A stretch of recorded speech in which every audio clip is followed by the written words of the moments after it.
Bom dia, boa tarde, queridos irmãos. Espero que todos estejam de boa saúde.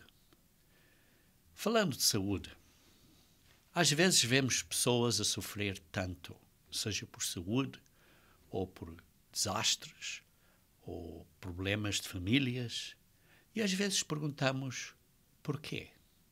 Porquê isto? Quero que virem comigo, se faz favor, aqui em 2 Coríntios, capítulo 12. 2 Coríntios, capítulo 12, versículo 7 a 8, vemos aqui a situação em que Paulo tinha um problema e ele pediu ao Senhor para o ajudar, digamos assim, para o curar ou para o livrar desse problema. E depois diz assim, disse Deus, Jesus Cristo a ele, e disse assim: e para que não me ensoberbecesse com a grandeza das revelações, foi-me posto um espinho na carne, uma dificuldade, um problema. Talvez fosse aquele problema da vista que ele tinha. E que diz assim: mensageiro de Satanás para me esbofetear, a fim de que não me exalte. Por causa disto, 3 vezes pedi ao Senhor que o afastasse de mim. E depois no versículo 9 diz: então ele me disse, a minha graça te basta, porque o poder se aperfeiçoa na fraqueza.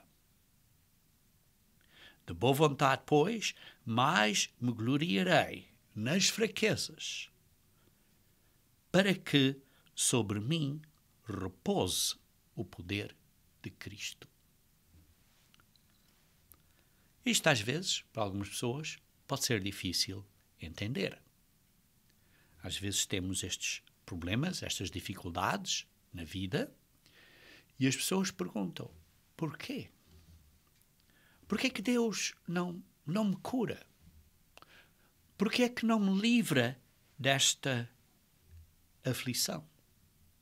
E como Paulo disse, ele teve este espinho na carne para o esbofetear, para o manter humilde, para o manter fraco.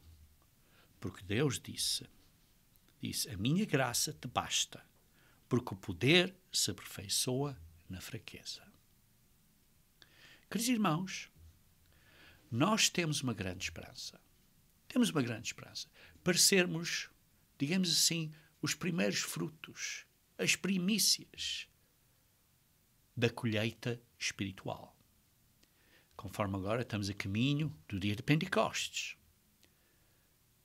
que representa recebermos o Espírito Santo para nos ajudar, para nos dar a ajuda que nós precisamos a vencer até ao fim.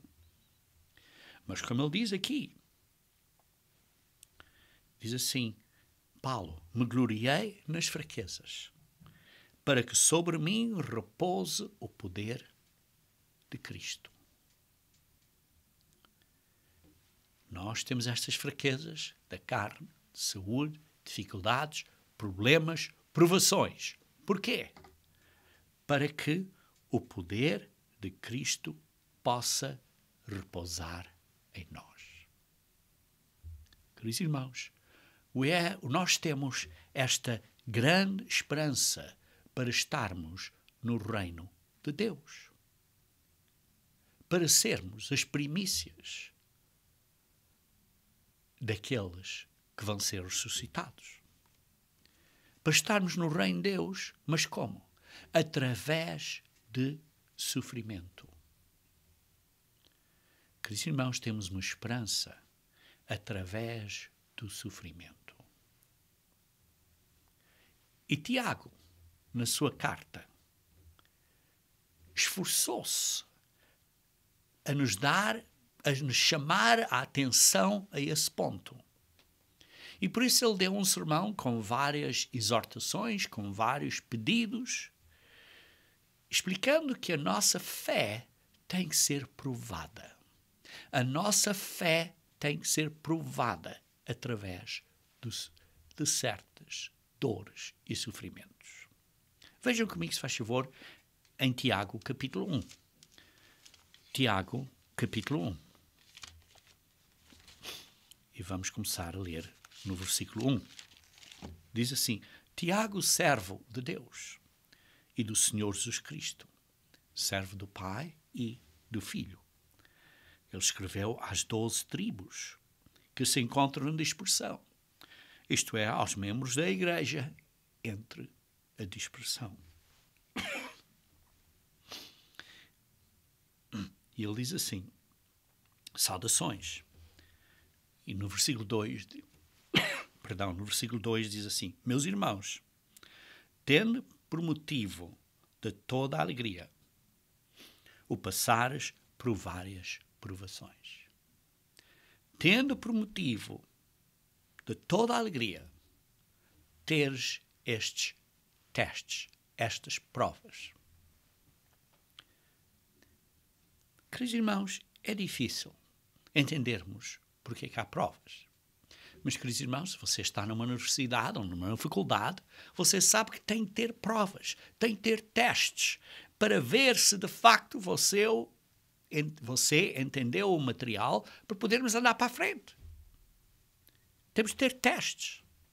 É como, por exemplo, fazer ginástica, fazer exercício, para vencermos estas dificuldades, seja exercícios de peso, ou seja o que for, para nos ajudar, para nos dar força ao corpo físico, para continuarmos a vencer as fraquezas da carne. E por isso, precisamos de provações. Porquê? Para ver que, de facto, passamos, digamos assim, este exame, para podermos ir para o ano seguinte da faculdade.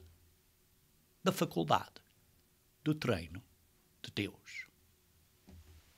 Vejam comigo, se faz favor, em Hebreus, capítulo 12, simplesmente uma ou duas páginas atrás, na sua Bíblia, começando no versículo 11, que diz assim: toda a disciplina com efeito. E sim, há disciplina na faculdade, temos que ter disciplina para fazer os testes, para estudar o material. Toda a disciplina com efeito, no momento, não parece ser motivo de alegria, mas de tristeza. Ao depois, entretanto, produz fruto pacífico aos que têm sido por ela exercitados. É um exercício. Este teste é um exercício. Fruto de justiça. Por isso, não fiquem desencorajados. É um exercício. Por ela somos exercitados. É exercícios que precisamos de fazer. E diz assim: produz fruto pacífico. Produz fruto pacífico. Esta disciplina, estes exercícios, estes testes, estas provas produzem fruto, produzem resultados pacíficos. Fruto de justiça. Da justiça de Deus. E por isso diz assim, somos treinados. É uma disciplina, que é um treinamento. Somos treinados.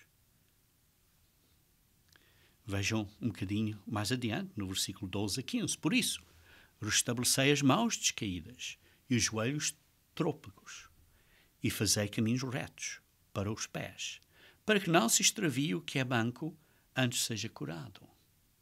Segui a paz com todos e a santificação, sem a qual ninguém verá o Senhor, atentando diligentemente, porque ninguém seja faltoso, separando-se da graça de Deus, nem haja alguma raiz de amargura, que brotando vos perturbe por meio dela, muitos sejam contaminados. Queridos irmãos, quando temos estas provações, quando temos estes testes, não devemos de estar desencorajados. Temos que, como Jesus Cristo disse, dar fruto. Vocês lembram-se como Jesus Cristo disse: eu sou a videira e vocês são o fruto. Estejam ligados à videira para dar fruto. Temos que dar fruto. Vejam, por exemplo, em 1 Coríntios capítulo 10. 1 Coríntios capítulo 10, versículo 12 e 13. 1 Coríntios capítulo 10, versículo 12 e 13. Diz assim: pois aquele que pensa estar em pé, veja que não caia. Por exemplo, se você julga, você está na faculdade e você julga que sabe tudo e não estuda e não faz esse exercício de estudar para quando for às provas passar, se você não tiver a fazer esse esforço de exercício, de treino, de continuar a estudar o material, você vai falhar.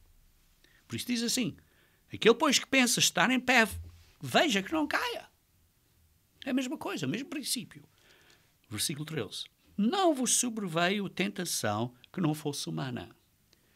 Os nossos testes, as nossas provações, não são nada abnormal. Todos nós temos os mesmos testes, de uma maneira maior ou menor, mas temos os mesmos testes. Mas Deus é fiel e não permitirá que tu e eu sejamos tentados ou provados ou postos debaixo deste teste além das vossas forças. Pelo contrário, juntamente com esta dificuldade, com esta provação, com este teste que tenhamos, diz assim, vos proverá livramento. Vos dará um caminho de escapar, de sorte que a possam suportar.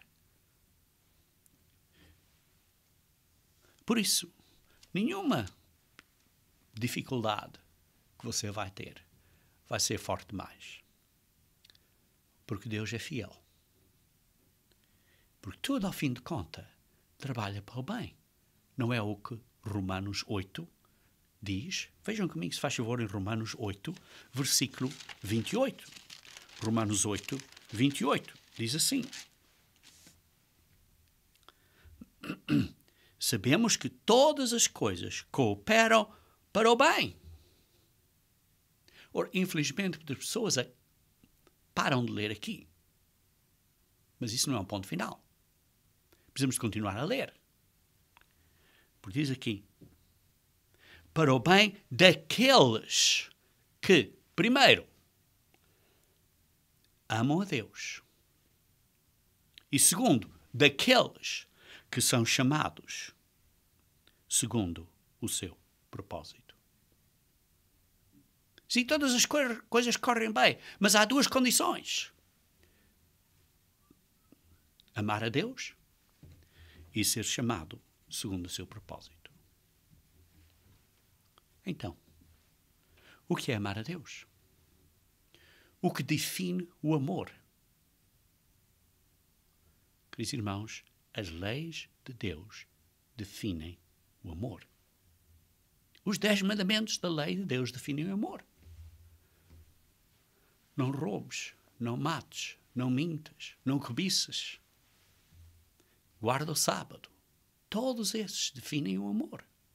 Definem as direções de como ter cuidado, o amor para com Deus e amor para com outros. Não ter ídolos, mas só Deus. Não usar o nome de Deus em vão. Isso são tudo, digamos assim, rios ou caminhos para nós pormos em prática o amor para com Deus. Mas o segundo ponto aqui é que daqueles que são chamados segundo o seu propósito. Chamados segundo o seu propósito. E sabemos que muitos são chamados. E depois continuando a ler. Portanto, aos que de antemão conheceu, também os predestinou. Okay? Não é que Deus predestinou você a ter ou não ter sucesso, mas predestinou vocês para serem filhos e filhas de Deus. Todos nós somos predestinados para isso. Simplesmente alguns são chamados agora e outros são chamados depois, mais tarde, quando Ele decidir. Porque Deus é igual a todos. Não há discriminação com Deus. Não há acessão de pessoas. São todos iguais. E por isso, diz assim, os predestinou para serem conformes à imagem do seu Filho. Isto é para serem iguais à imagem de Jesus Cristo. Não é em quantidade de glória, teremos uma glória muito inferior, mas seremos do mesmo tipo, da mesma qualidade, do mesmo género. A fim de que Ele, isto é Jesus Cristo, seja o primogênito entre muitos irmãos. E os que predestinou, a esses também chamou. Por isso, Ele nos predestinou. Alguns decidiu chamar mais cedo do que outros. Mas quando chama, também nos justifica. Aí está o segundo passo deste processo, que é a justificação. Somos justificados de graça. Mas a justificação tem certas condições. Porque somos justificados pelo sangue de Cristo, que é representado quando somos batizados, que é representado quando nos arrependemos. E com fé, recebemos esse batismo e, pela imposição das mãos, depois recebemos o Espírito Santo de Deus. Tem que haver um completo arrependimento do que somos e do que fizemos. Isso é um ponto importante. E por isso, quando há esse arrependimento, e por isso esse verdadeiro, real, significativo batismo, então somos justificados. Muitos são chamados, poucos são escolhidos. Aqueles que foram justificados vão ser poucos, porque é aqueles poucos que respondem à chamada. É a nossa própria decisão, o nosso arbítrio livre, a nossa vontade livre de aceitar a chamada ou não. E depois diz, e os que chamou, também os justificou, e aos que justificou, a esses também glorificou. Como é que glorificou? Para Deus, é como se já tivesse acontecido. Está claro, ainda não estamos glorificados ainda com a glória do Filho, porque isso acontece à ressurreição. Mas em termos da maneira de Deus ver, é como se já tivesse acontecido. Que Ele vai fazer isso de certeza. E por isso nos vai glorificar. E por isso Ele pode dizer como se já tivesse acontecido. É um facto. Mas quem é que Ele vai glorificar? Vai glorificar aqueles que se mantêm fiéis até ao fim. Fiéis até ao fim.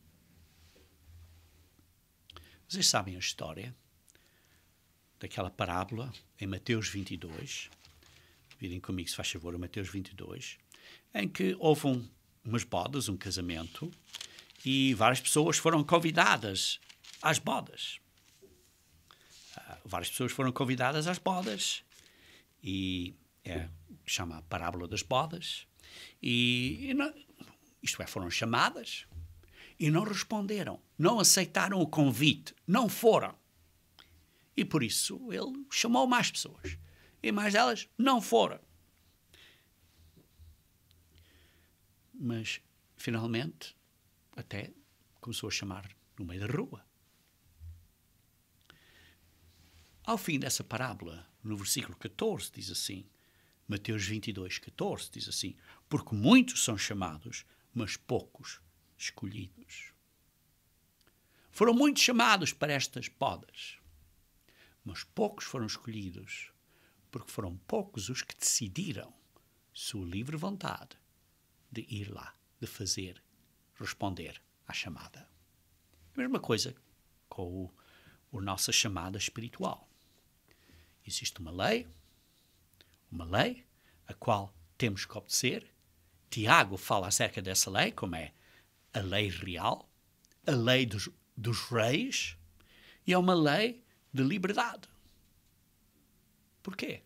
Porque se não há roubos, se não há crime, há liberdade. Há liberdade na terra. E por isso, queridos irmãos, o que devemos de fazer quando nos encontramos perante uma provação, perante um teste, perante uma dificuldade? E quero que vocês pensem acerca disso. O que é que eu preciso fazer quando tenho um teste ou uma provação? Talvez tenha que mudar algo na minha vida, mas talvez também seja um caso de ter paciência e esperar. Esperar até haver o desejado finalidade que Deus quer na nossa vida, porque às vezes temos que esperar, ter esta paciência e esperar até ficarmos perfeitos, na maneira que Ele quer que nós sejamos. Vejam comigo, se faz favor, em Tiago, capítulo 1. De volta a Tiago, capítulo 1. Diz assim, no versículo 3, sabendo que a provação da vossa fé, isto é este teste, esta prova, este exercício de prova, que é um exercício da nossa fé, que nós temos fé nele, que Ele nos vai ajudar, que nunca nos deixará ter uma provação maior do que nós podemos suportar. Ter essa fé. E por isso mantemos-nos fiéis até ao fim. Esta provação, uma vez confirmada, produz perseverança. Isto é, paciência, perseverança. A palavra grega aí é zupamone, quer dizer, uma perseverança. Perseverança até ao fim. Mas olhem esta palavra aqui, de provação. Ao início do versículo 3 diz assim, sabendo que a provação da vossa fé. Esta palavra de provação is dokiminion, que é uma provação da sua fé, que só é usada noutra parte, em um outro local, ou num outro local na Bíblia. É como, por exemplo, uma provação de ouro. Quando eu vivia na África do Sul, lá existem minas de ouro e existe um museu de uma área em que buscavam ouro. E nesse museu tinham blocos de ouro que derretiam perante um forno, e quando abriam aquele forno sentíamos aquele calor que vinha para nós, mas punham este ouro lá, aquilo ficava, digamos assim, em líquido. E depois punham este líquido numa forma, num molde, e então esse líquido, depois de, digamos assim, de temperatura diminuir, esse líquido ficava sólido, que era então a barra de ouro. Eles então tiravam este molde e estava ali a barra de ouro. Estava ali a barra de ouro. O outro local na Bíblia que usa esta palavra de provação, que é em grego dokimion, é em 1 Pedro, capítulo 1, versículo 7.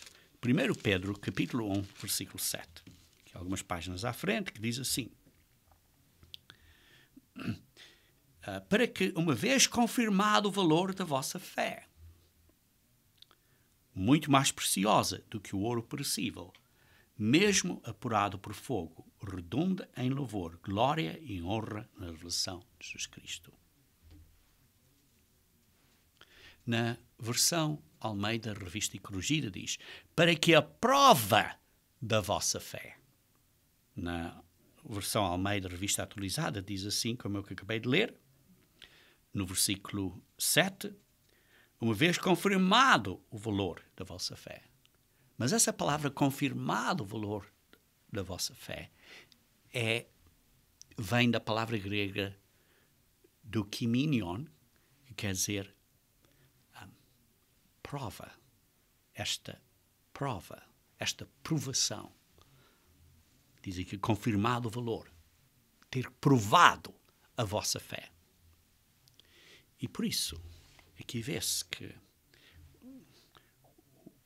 a nossa fé, quando é provada, diz aqui, redunda em louvor. É como pelo fogo. É uma provação, é um teste, é uma prova dos 9.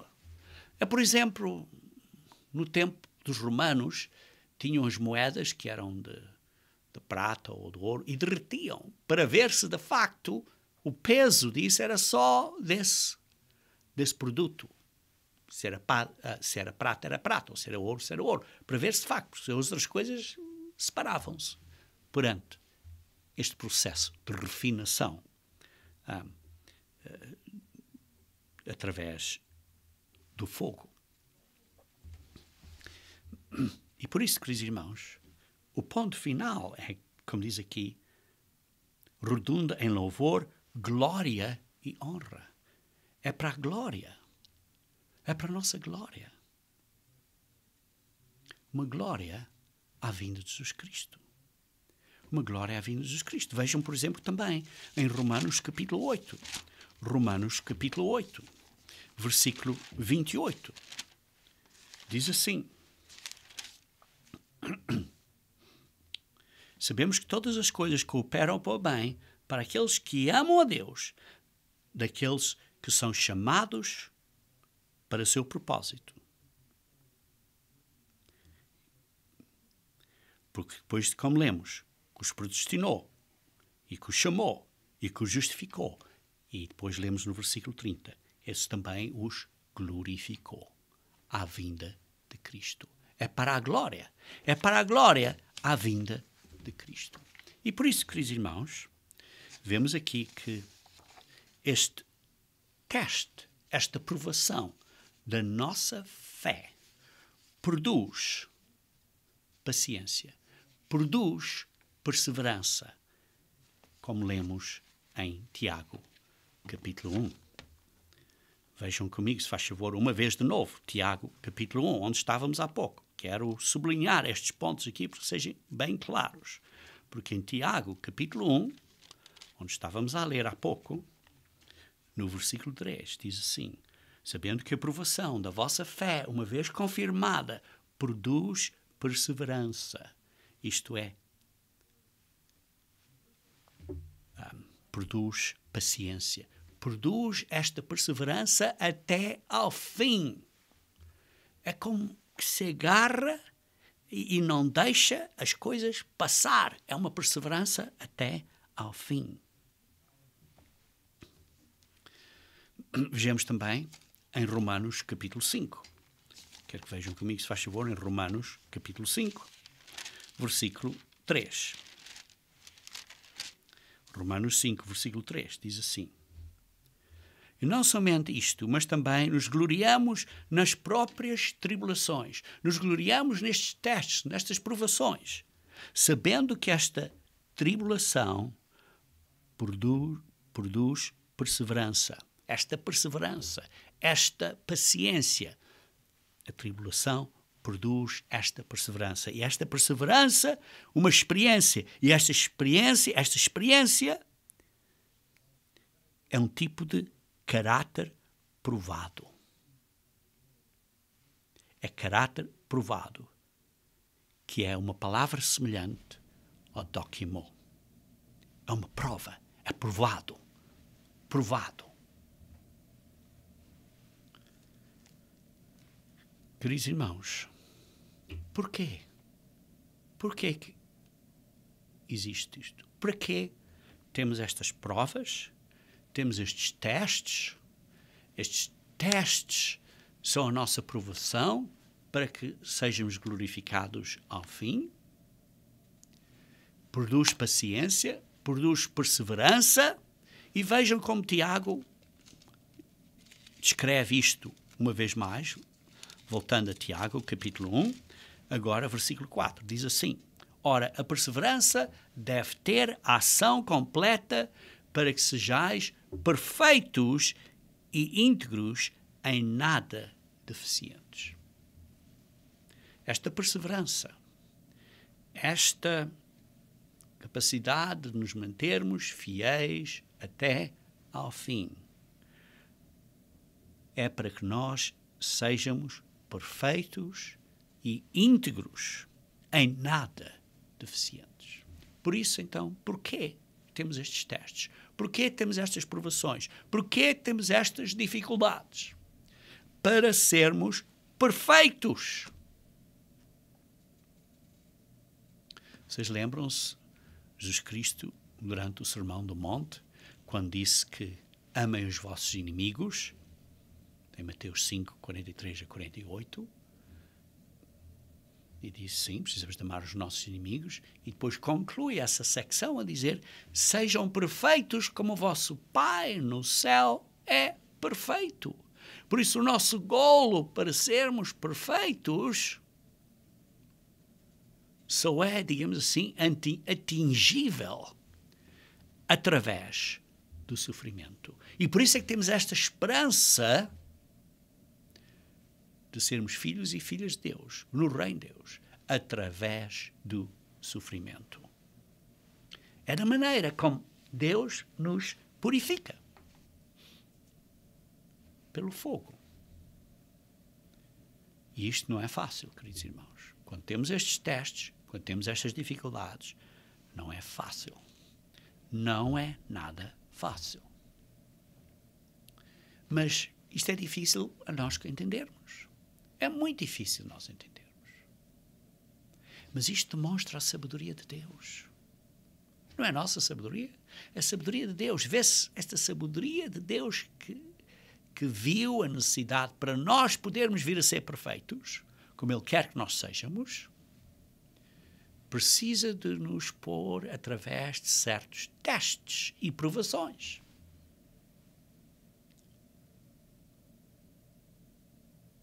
Por exemplo, você na faculdade, para ter um bom resultado na faculdade, para passar com bons resultados, você precisa de estudar, fazer exercícios, fazer esses testes, para provar que de facto chegou a esse padrão para passar o ano na faculdade. Queridos irmãos, é preciso termos esta sabedoria de Deus para entendermos isto. E por isso é que Tiago depois continua no versículo 5 a dizer, Tiago 1, versículo 5 diz, se algum de vós necessita de sabedoria, vocês não entendem isto, é porque precisam de sabedoria, precisam da sabedoria de Deus. Peçam a Deus que Ele vos dê a sabedoria de Deus. Não é a sabedoria do mundo, é a sabedoria de Deus. A sabedoria lá do cimo. Para que Deus, que a todos dá liberalmente, e nada lhes impropera, e ser-lhes-á concedida. Você precisa de entender isto. Como é que Deus, através desta esperança que nos dá, a qual só será alcançada, este golo só será alcançado através do sofrimento. Para entendermos isto é uma sabedoria, a sabedoria de Deus, e para entendermos isto, precisamos de pedir a Deus para esta sabedoria, para podermos ver isto, a razão destes testes.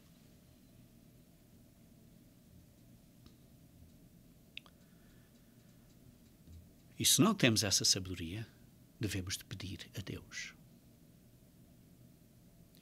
Tiago, mais adiante no seu livro, no capítulo 3, isso formos ver no versículo 13 a 17, diz assim, quem entre vós é sábio e inteligente? E está claro, está a falar da sabedoria de Deus. Mostre essa sabedoria em mansidão de sabedoria. Não é uma sabedoria a ser arrogante, eu sei tudo. Não. Mas há uma certa mansidão, uma certa humildade, uma certa gentileza, uma certa capacidade de ser ensinável. Isto é esta mansidão, ensinável, com humildade, com gentileza. Esta mansidão de sabedoria. Não é uma sabedoria que diz, eu sei tudo, sei mais que você. Não. Mas é uma sabedoria com mansidão. É uma sabedoria com mansidão. Esta sabedoria vem do cimo. Por isso é que diz no versículo 17, a sabedoria, porém, lá do alto, é primeiramente pura. Depois de pura, é pacífica, indulgente, tratável, plena de misericórdia e de bons frutos, imparcial e sem fingir. Sem fingimento. A sabedoria lá de cima. A sabedoria lá de cima. Queridos irmãos, continuando então a ler em Tiago, capítulo 1, versículo 9 a 11, vê-se aqui: o irmão, porém, de condição humilde, glorie-se na sua dignidade, e o rico na sua insignificância, porque esse passará como a flor da erva. Isto é, precisamos ter esta sabedoria de humildade, de mansidão, porque o sol se levanta com o seu ardente calor e a erva seca e a sua flor cai e desaparece, e a formosura do seu aspecto, assim também se murchará o rico em seus caminhos. Por isso, se você pensa que é rico espiritualmente ou em sabedoria, que sabe tudo, torne-se humilde. Porque a sabedoria de Deus é uma que é em mansidão. E mansidão inclui humildade, inclui a atitude de ser ensinável, inclui esta capacidade de ser maleável, de querer aprender, inclui, por isso, uma certa gentileza. Muito gentil. A maneira que se conduz. E isto não é a sabedoria do mundo. Porque a sabedoria do mundo é estupidez para Deus. Como podem ler em 1 Coríntios 3,19. Mas isto é a sabedoria de Deus que vem lá do cima. E por isso peçam. Como lê-se aqui no versículo 8 a 10. Peça, porém, com fé. Peça esta sabedoria. Peça esta sabedoria baseada em mansidão. Peçam esta sabedoria. Em fé. Em nada duvidando. Pois o que duvida é semelhante à onda do mar, impelida e agitada pelo vento. Não se ponha que esse homem que alcançará do Senhor alguma coisa, homem de ânimo dobre, inconstante em todos os seus caminhos. Queridos irmãos, você de facto quer ter esta sabedoria. Precisa ser manso, precisa ser humilde, precisa ter humildade, precisa de submeter a Deus, submeter às suas leis, obedecer a Ele, seguir a Cristo, seguir o seu governo, a sua autoridade, os seus ministros. E isto as pessoas não querem ouvir. Ou não, porque as pessoas querem fazer o que eles acham que é melhor. Queridos irmãos, se você tem fé,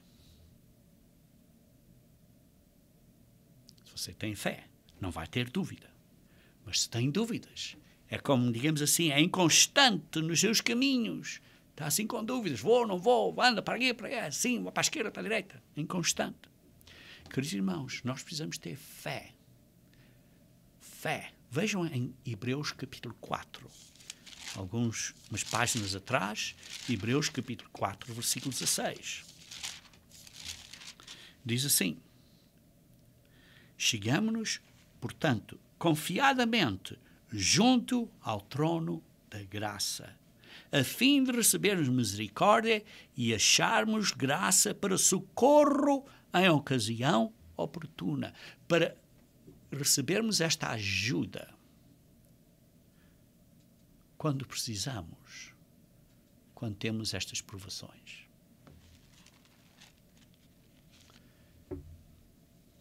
Então, você pergunta, por que este teste que eu tenho? Você pergunta a Deus. Você vê que é para você e eu podermos ser perfeitos. E por que que então alguns têm testes maiores que outros? Queridos irmãos, como vocês sabem, Jesus Cristo, antes de morrer, no seu último discurso com os irmãos, após mudar os símbolos da Páscoa, disse aos discípulos que estavam com ele, disse que na casa do meu pai há vários quartos, há várias responsabilidades, há vários níveis de responsabilidades. E, queridos irmãos, certas pessoas vão ter responsabilidades maiores do que outras. E por isso essas com responsabilidades maiores vão ter provas maiores. Quem é que vai fazer isto ou quem é que vai fazer aquilo no mundo amanhã? São simplesmente questões que Deus sabe, nós não sabemos. Mas o que sabemos é que há muitos quartos, muitas áreas no reino dele de responsabilidades. Umas mais altas e outras com maior responsabilidade e outras com menos. E por isso essas com mais responsabilidades têm que ser provados de uma maneira maior. E por isso, se você está a ter um teste muito difícil, é bem possível que Deus vê que você é capaz de o suportar. E por isso Deus tem um objetivo, tem uma finalidade para você de ter uma responsabilidade maior no reino de Deus. Mas é preciso ter fé. Vocês sabem que até Jesus Cristo, quando foi à sua própria cidade, em Nazaré, eles não acreditaram nele. Disseram, olha, não é este o filho do carpinteiro? Ele não pôde fazer grandes milagres lá. Exceto, talvez, curar um aqui, outro acolá, mas não pôde fazer grandes milagres. Porquê? Porque não tinham fé nele. Podem ler isso em Marcos, capítulo 6. Precisamos de ter fé. E vejam então, continuando então no versículo 12. Diz assim, bem-aventurado o homem que suporta com perseverança a provação. Porque depois de ter sido aprovado, receberá a coroa da vida, a qual o Senhor prometeu aos que o amam. Esperança através do sofrimento. Bem-aventurado o homem que suporta com perseverança esta provação. Porque depois de ser aprovado, receberá a coroa da vida. Durante a ressurreição, receberá a vida eterna. A nossa esperança de sermos os primeiros frutos no reino de Deus, como filhos e filhas dele. Aqui nesta secção, há um ponto, um jogo interessante aqui de palavras, neste versículo. Porque onde diz bem-aventurado o homem que suporta, esta parte, o homem que suporta, é uma palavra semelhante a uma palavra peirasmos, que significa experiências, testes, provas, vários testes. Mas depois diz aprovação, que é um derivativo de dokimonios, mas é dokimos. Um derivativo dessa palavra. Esta é uma provação, como expliquei, que é através do fogo, esta provação. Mas o ponto interessante aqui, jogada de palavras, este jogo de palavras, é que o homem que suporta, esta parte aqui, aquele que suporta, por exemplo, se você ler isso na versão Almeida, revista e corrigida, diz assim, bem-aventurado o homem que sofre tentação, por quando for provado. Na Almeida Revista Atualizada diz o homem que suporta com perseverança. Mas na Almeida Revista e Corrigida diz o varão que sofre a tentação. Sofre a tentação. Esta palavra tentação aqui, que está claro, significa, na maneira que é usada, significa testes e provas e várias dificuldades. Também pode significar tentações. E por isso é que no versículo 13 está a falar aqui acerca de ser tentado. Tentações. Diz assim: ninguém ao ser tentado diga que sou tentado por Deus, porque Deus não pode ser tentado pelo mal e Ele mesmo a ninguém tenta.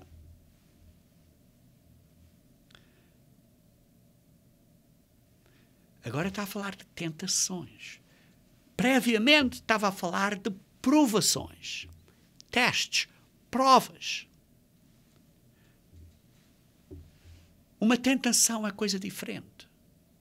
A tentação é uma coisa que é feita com a intenção de você falhar. Você é tentado a pecar para pecar. A provação não é uma tentação. A provação é um teste, é uma prova. Pode ser um problema de saúde, ou seja o que for, para que você tenha perseverança, para que você seja perfeito. E por isso a provação é uma coisa, a tentação é outra coisa diferente. Mas Tiago aqui, no versículo 12, diz assim: bem-aventurado o homem que suporta com perseverança, isto é, que sofre tentação. Mas esta palavra tentação é aplicável a ambas, por isso é que na Almeida Revista Atualizada não foi traduzida como tentação, mas foi traduzida como suporta com perseverança. Isto é, que tem capacidade de suportar estes testes, estas provações, que podem ser provações ou tentações. E por isso ele agora está a ligar os dois assuntos. Mas ele está a dizer, se os seus problemas são por causa de tentações, você não pense que isso vem de Deus. Não pense que isso vem de Deus. Porque Deus não peca, Deus não tem nenhuma intenção de que você falhe ou que você caia. Deus não tenta a você. Ao contrário, diz assim: cada um é tentado por sua própria cobiça. E quando esta o atrai e seduz, então a cobiça, depois de haver concebido, dá à luz o pecado. E o pecado, uma vez consumado, gera a morte. Vê-se aqui uma ligação entre cobiça ou luxúria. Esta luxúria ou cobiça dá ao pecado e o pecado à morte. Temos aqui cobiça ou luxúria, pecado e morte. Cobiça, pecado, morte. Vêm estes 3 pontos.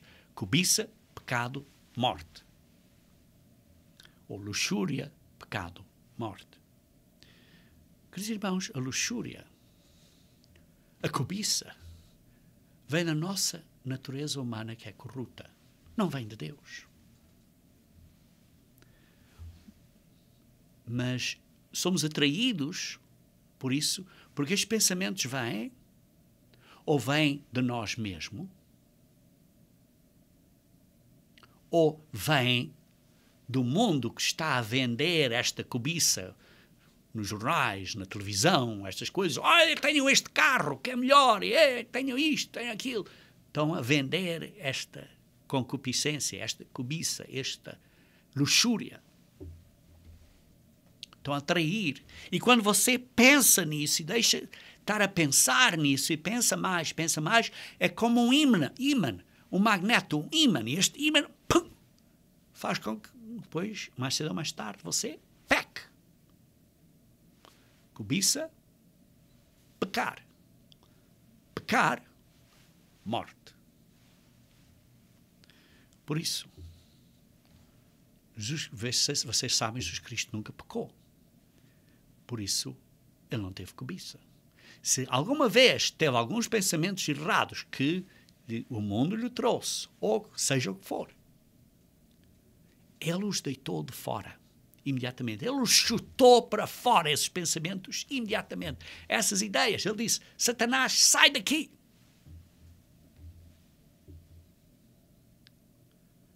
Queridos irmãos, Deus nunca nos tenta para pecarmos, para morrermos, porque Deus não tem pecado. As nossas provações, os nossos testes, sim, temos testes, temos provações, que Deus permite que tenhamos, mas esses testes ou provações não são tentações. É importante diferenciarmos as duas. Não são tentações. Os testes é para passarmos, para ficarmos mais fortes. As tentações é para nos matar. Não vêm de Deus. No entanto, como diz no versículo 12, bem o homem que suporta com perseverança qualquer prova, seja provação ou tentação, temos que vencer isso. Temos que vencer isso.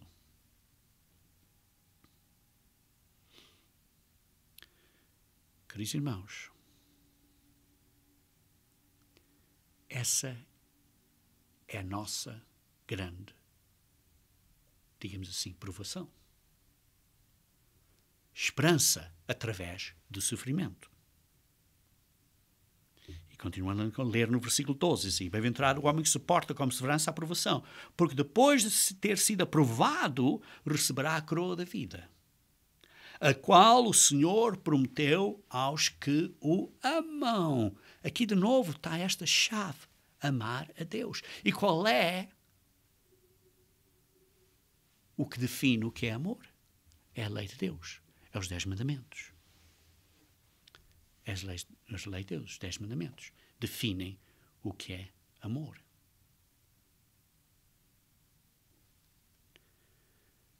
Por isso diz, versículo 16, não vos enganeis, meus amados irmãos. Toda a boa dádiva, todo bom e perfeito, todo dom perfeito são lá do alto, descendo o Pai das luzes, a quem não pode existir variação nem sombra de mudança.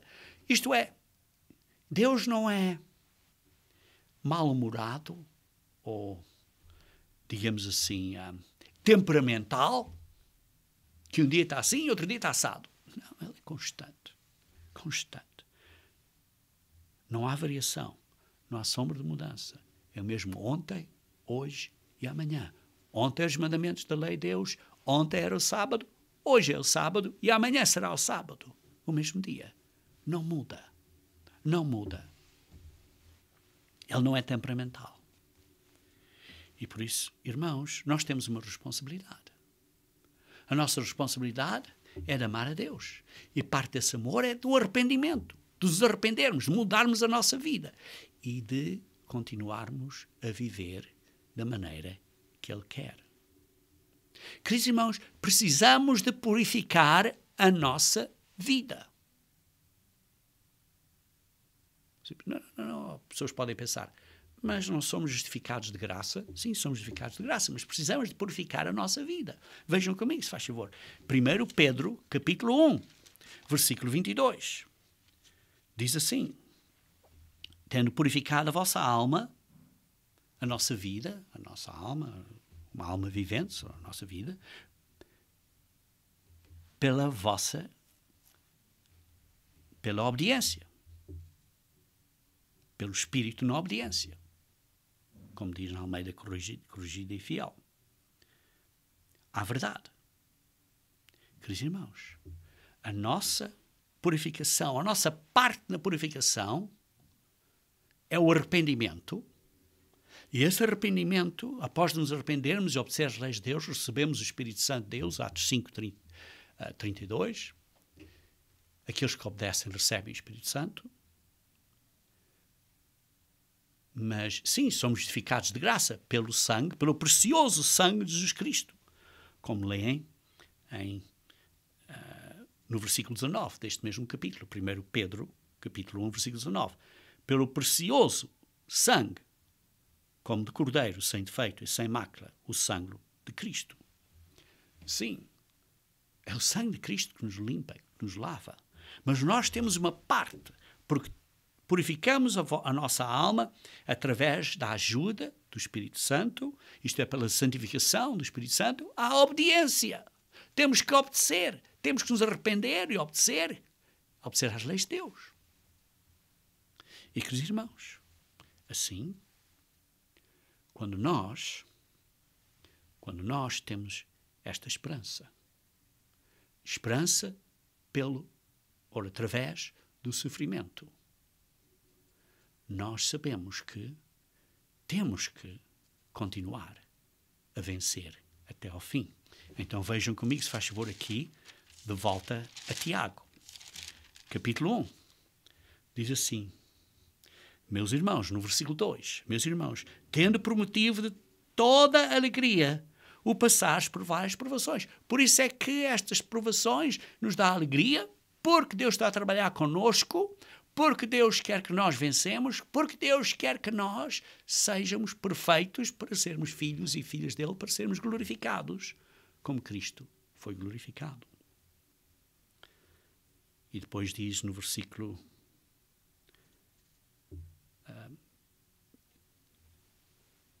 16 a 18, diz assim, não vos enganeis, meus amados irmãos, toda boa dávida e todo dom perfeito são lá do alto, descendo do Pai das luzes, em quem não pode existir variação ou sombra de mudança, como lemos há pouco. Pois, segundo o seu querer, Ele nos gerou.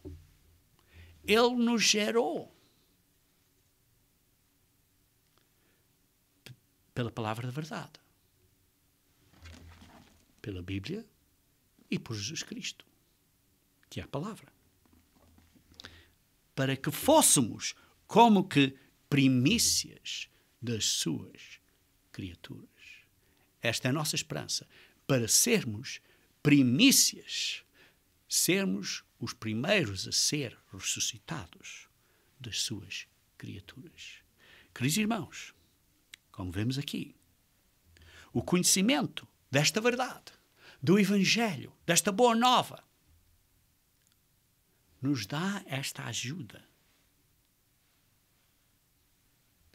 nos dá esta esperança para continuarmos nesta luta e perseverarmos até ao fim. Por isso, queridos irmãos, não desistam, mantenham-se fiéis até ao fim, porque a sua fé está a ser provada. E está a ser provada para que você possa receber a coroa da vida.